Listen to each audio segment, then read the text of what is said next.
Hello বন্ধুরা, আজকে তোমাদের সঙ্গে আপেল আর ছাতু দিয়ে একটা ইউনিক লাড্ডু রেসিপি শেয়ার করছি। আশা করছি তোমরা আগে কখনো এই লাড্ডুটা খাওনি। অনেক ধরনের লাড্ডু খেয়েছো, বাট ইউনিক লাড্ডু তোমরা কখনো খাওনি। তো দেরি না করে রেসিপিটা শুরু করা যাক। আর একদম সঙ্গে থেকেও স্কিপ না করে দেখো, তা না হলে স্টেপ মিস করলে কিন্তু খেতে অতটা সুন্দর হবে না। আচ্ছা, আমি দুটো আপেল আর ছাতু দিয়ে লাড্ডুটা করব।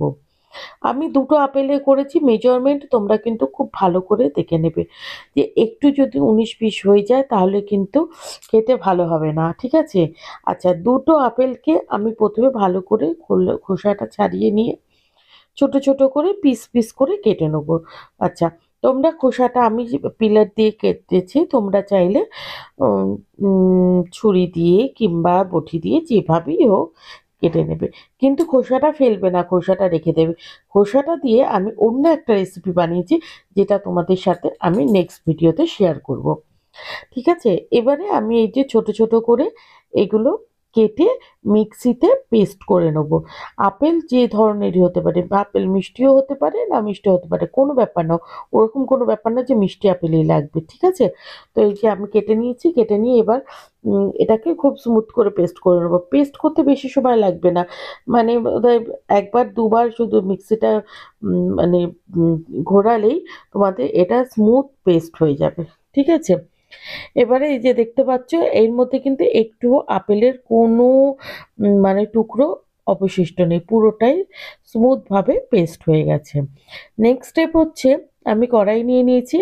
আচ্ছা, আমি চায়ের কাপের 1 কাপ কাজু, আমাদের চীনা বাদাম, কাঠবাদাম, এগুলোকে আমি মানে কেটে নিয়েছি। আচ্ছা, তোমরা চাইলে কিন্তু এটাকে আরো ছোট ছোট পিস করতে পারো, কিন্তু আমি চাইছিলাম যে একটু বড় বড় পিস থাকুক, সেরকম লাড্ডু খেয়ে দেখি কেমন লাগে।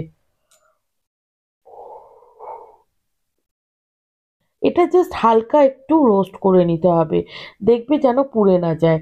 এবার নামিয়ে নিয়েছি। আর এটা হচ্ছে আমি যে আপেলটা রেখেছিলাম, সে আপেলের পিসটা 1 কাপ, এটা দেখালাম আমি 1 কাপ। 1 কাপ কিন্তু আমি আপেল পেস্ট নিয়েছি। এই কাপের মেজারমেন্টটা কিন্তু দেখবে, তা না হলে 19-20 হয়ে যাবে। আচ্ছা, এটা খুব ভালো করে নাড়িয়ে চাড়িয়ে ফুটিয়ে একটু কমিয়ে নেব, মানে আপেলের জলটা যে মানে পেস্টের যে জলটা, সেটা সামান্য একটু শুকিয়ে নেবো, ব্যাস। এই এইটুখানি আমরা এটাকে জাল দেবো, এর বেশি কিন্তু জাল দেওয়ার প্রয়োজন নেই। তার আগেই আমাদের নেক্সট স্টেপে চলে যেতে হবে। এই যে এই যে করে নিয়েছি, দেখতে পাচ্ছ মানে কতটা জল টেনে নিয়েছে, একটু ঘনত্ব ভাব এসেছে, ব্যাস এই পর্যন্তই। মানে এর থেকে বেশি যদি তোমরা শুকিয়ে ফেলো তাহলে কিন্তু তোমাদের স্টেপগুলো মিস হয়ে যাবে। আচ্ছা, এবারে এখানে আমি নিয়েছি গুড়। আচ্ছা, আমি এখানে 2 চামচ গুড় ব্যবহার করেছি। আমার গুড়টা একটু পাতলা ছিল, সেই জন্য আমি চামচ দিয়ে দিয়েছি। তোমাদের যদি এমনি গুড় থাকে তাহলে তোমরা ওরকম মেপে 2 চামচ 2.5 চামচ মতো গুড় নেবে, তোমরা যেরকম মানে মিষ্টি খাবে সেই রকম ভাবে। আর এটা কিন্তু ডায়াবেটিস রোগীরা কিন্তু এই লাড্ডু খেতে পারবে। ডায়াবেটিস যাদের হয় তারা তো মিষ্টি খেতে পারে না, অনেকে লাড্ডু তো খেতেই পারে না, ইচ্ছা করলেও খেতে পারে না, কিন্তু তোমরা যদি এই লাড্ডুটা কিন্তু অবশ্যই খেতে পারো, কারণ তোমরা জানো ডায়াবেটিসে গুড় কিন্তু খাওয়া চলে, মানে একদম নিষিদ্ধ না। এই দেখো, আমি বেশ খানিকক্ষণ ফুটিয়ে নিয়েছি, দেখছো খুব ভালো করে ফুটতে শুরু করে দিয়েছে। আর মানে আপেল আর গুড় মিশিয়ে দেখেছো কালারটা একটু চেঞ্জ হয়ে গেছে। আমি এটা খুব ভালো করে ফুটিয়ে নেব। এই যে ফোটাতে শুরু করছি, দেখছো এই দেখো ফুটছে। একটু ভালো করে আমি নেড়ে চেড়ে এটাকে ফুটিয়ে নেব। ফুটিয়ে নেওয়ার পরে এবারে আমরা আবার নেক্সট স্টেপে চলে যাব। আচ্ছা, দেখছো বেশ খানিকক্ষণ ফোটার পরে কালারটা দেখেছো কতটা চেঞ্জ হয়ে গেছে। আমি দিয়ে দিলাম 1 চামচ এলাচ গুঁড়ো। লাড্ডুতে এলাচ গুঁড়োর গন্ধটা খুব ভালো লাগে। 1 চামচ এলাচ গুঁড়ো দিয়ে খুব ভালো করে নাড়াচাড়া করে এটাকে একটু মিশিয়ে নেব।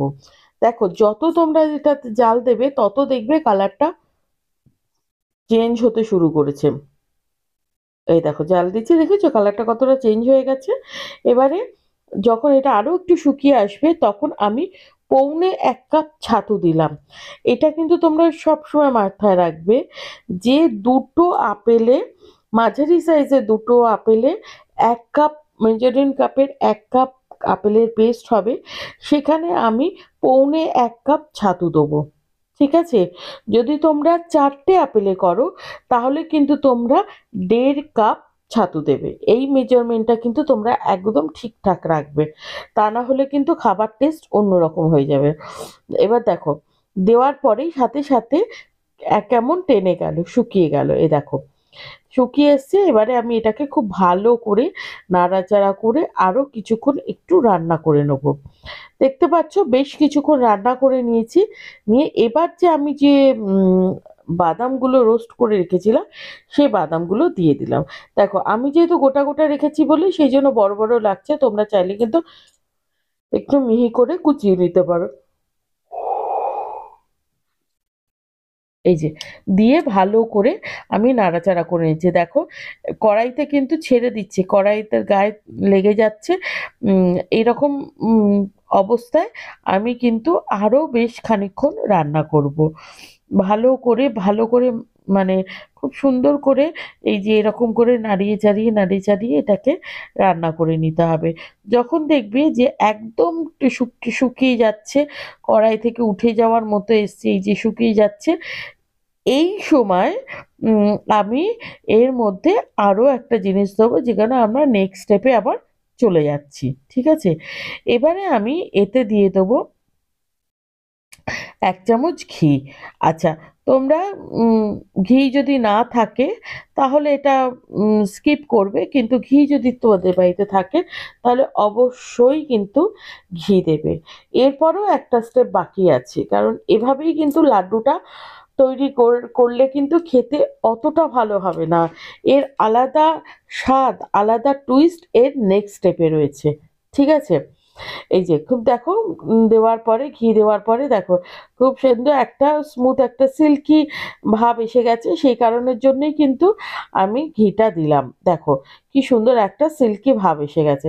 এবারে বেশ কিছুক্ষণ আর একটু ঘিটাকে এর সাথে নাড়াচাড়া করে এবার গ্যাসটা বন্ধ করে একটু ঠান্ডা হতে দেবো।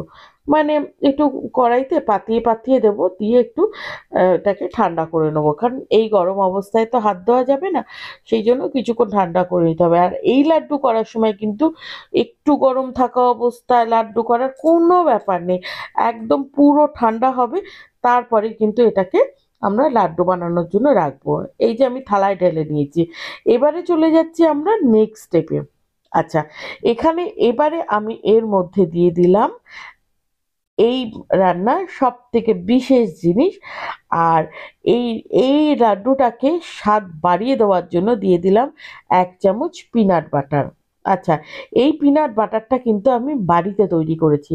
তোমরা যদি জানতে চাও যে বাড়িতে কি করে পিনাট বাটার তৈরি করে, তাহলে কিন্তু আমাকে অবশ্যই কমেন্ট করবে, আমি তোমাদের পিনাট বাটারের রেসিপিটাও শেয়ার করব। পিনাট বাটারটা দিয়ে খুব ভালো করে এবারে আমি মাখিয়ে নেব। মাখিয়ে নেওয়ার পরে ছোট ছোট লাড্ডুর মতো শেপ করে নেব।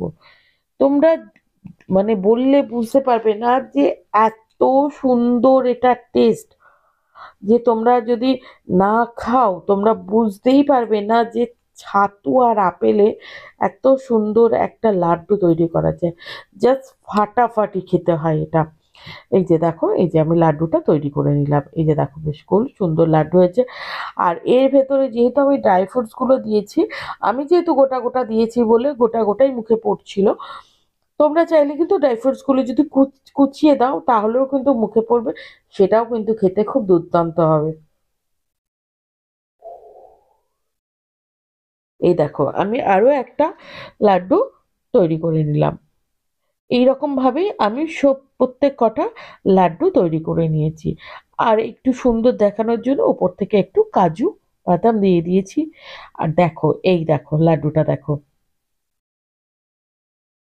দেখেছো কত সুন্দর, এটা যেমন গোল সুন্দর আর এত সুন্দর টেস্ট, সত্যি মানে ফাটাফাটি যাকে বলে। আর এই দেখো ভেঙে তোমাদের দেখাচ্ছি, দেখেছো কি সুন্দর হয়েছে।